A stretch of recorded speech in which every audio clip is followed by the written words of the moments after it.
A while back I made a series covering all these stages in Smash Ultimate and discussing why a majority of them are not tournament legal. At the time, almost none of the DLC stages were out yet, so I decided to wait until all of them were out before talking about them. And, well, now they are. So it's time to finally wrap up this series and talk about the legality of the final stages of Smash Ultimate. Like I mentioned in the first part, the stage list is something we can still never quite agree on, since there is still a lot of debate over which stages should be played with, even 2 years later. Because of this, I can't really say for certain if a stage will be legal or not in the long run. There has been many stages that were fine in the beginning of the game's life that are no longer legal. Even stages that are completely fine on paper will often get cut in favor of not having too many similar stages, or stages that are inferior to other stages for different reasons. However, like last time, we will mostly be talking about the stage's legality in a vacuum, meaning they could be legal if there were no better options. I would recommend you watch the 2 previous parts, seeing how I go over all the qualifications for what makes a stage usable or otherwise. Also, just to put these stages into a bit more perspective, they're also in my opinion some of my better works. Though for convenience sake, let me briefly mention everything you need to know. First off is hazards. Hazards are a problem seeing how they can often be extremely volatile, and swing the match in someone's favor with little interactability or counterplay, sometimes leading to entire chaos just from using a hazard to their advantage. In Ultimate you can turn them off, however this does not always remove all the problematic aspects from these stages. Second is walls and ceilings, which because of the teching mechanic, allows you to live way longer, and sometimes instantly counterattack a move that you otherwise should never be able to. It promotes camping and generally just leads to a lot of pit fighting in one location. Lastly is camping potential. We try to play on stages that are even and symmetrical. This way both players are on equal footing from the start of the game, and neither side of the stage is more advantageous than others. And on bigger stages you can just run away until the timer runs out, which is obviously not desirable.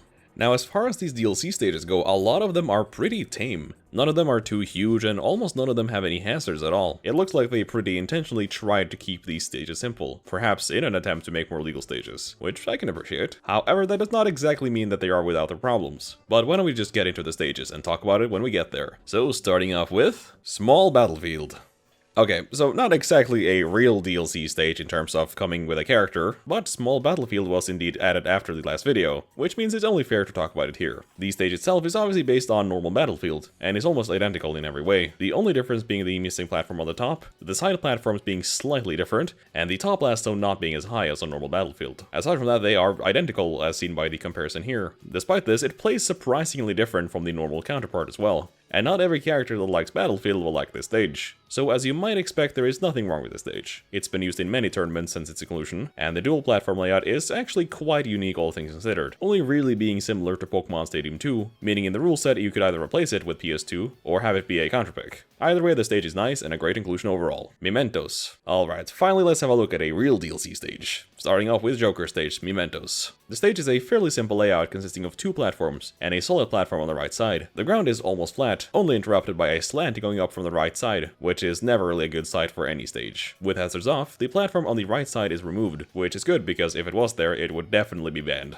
However, despite that, the stage is still very uneven. The platforms are also really tall relatively speaking. For example, compared to the top platform on Battlefield, you can see it's notably higher. The stage could have been fine if it did not contain the asymmetrical aspect of its design.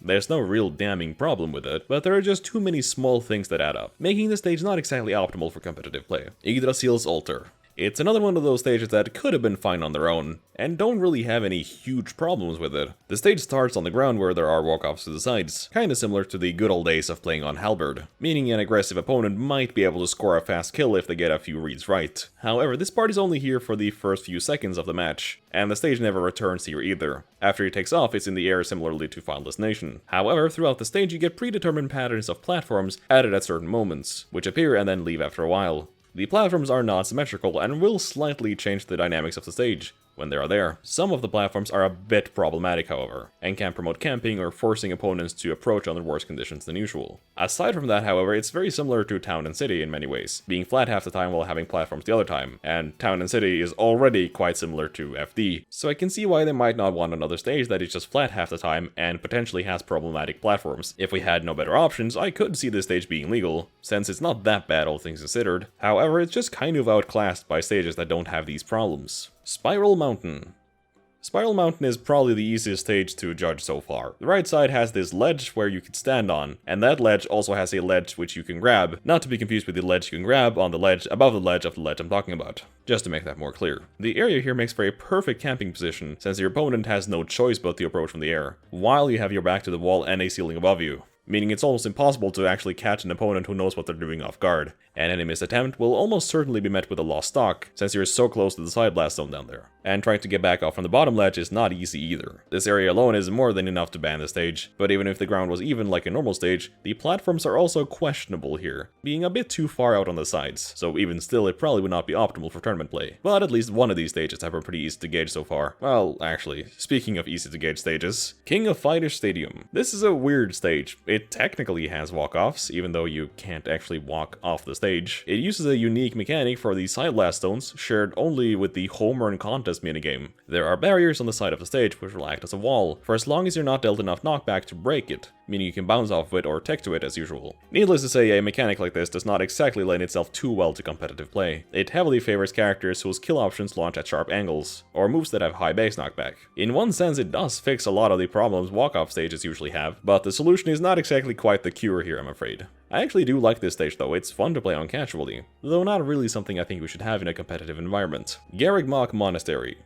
Well, since we're on the topic of walk-offs, here we have a real genuine one. When hazards are on, this stage actually does transition between a few different areas, most of which are also walk-offs. However, when hazards are off, it's stationary in one location, which has these platforms and a previously mentioned walk-offs to the sides. Obviously the stage is banned because of this, so there's no real reason to discuss it further, I feel. There's not too much more to be said about it either. Only one thing I just thought was weird is how the thumbnail for the stage is the outside, however the actual stage with the hazards off is in this area, since it still has walk-offs regardless. But whatever, the stage is banned and that is probably for the best. Since we're on the topic though, when this stage released there was actually a mistake with the ceiling being lower on the final destination version of this stage, technically making it a unique stage for a short while. However, it was fixed in the 8.0 patch. Just thought that was worth mentioning. Spring Stadium.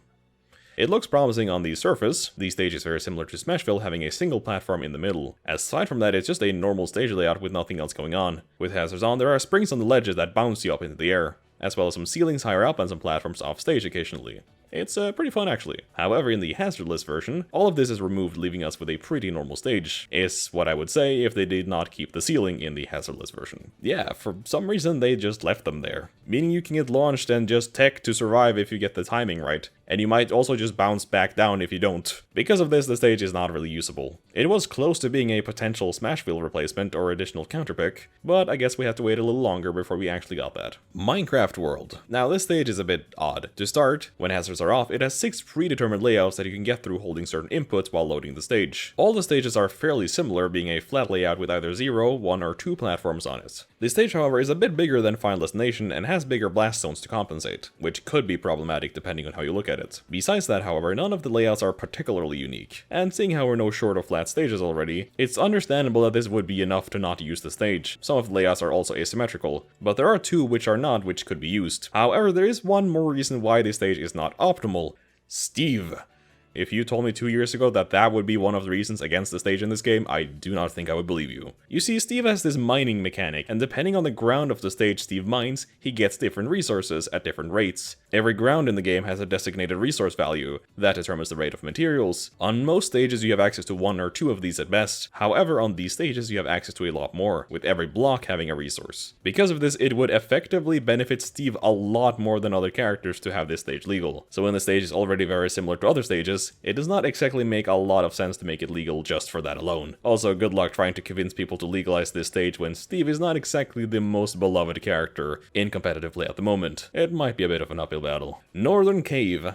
Following the trend of making Final Fantasy stages just almost identical versions of already existing stages, we have Northern Cave. And looking at the layout of the stage, they are indeed very similar. The big difference being the lack of solid ground down to the bottom blast zone, and the platforms being lower and closer on Northern Cave. Kalos was already a stage that a lot of people didn't like for different reasons, so having a version that is a bit more toned down is likely a good thing. And it looks like most tournaments are running Northern Cave instead of Kalos. Personally, I would actually like to have at least one stage with an understage wall, because they don't really cause problems the same way other walls do, and it enables characters that can wall jump to do so. But I get why people would rather play on Northern Cave. It's also nice to hear something else than the Pokemon music for once. Like, I mean, the tracks are good, but it gets a bit old after a while, especially with how much Pokemon Stadium 2 gets played. But I'm getting sidetracked here. Northern Cave is a nice stage, no complaints from me. Cloud Sea of Allrest. The stage is asymmetrical, which is usually enough of a reason to write it off. However, it kind of has the same problem as Mementos, having a large portion of the ground be slanted. In addition, there's also just this platform here for some reason, feels kind of out of place. The ceiling blast zone is also very low, meaning vertical kills can happen very easily.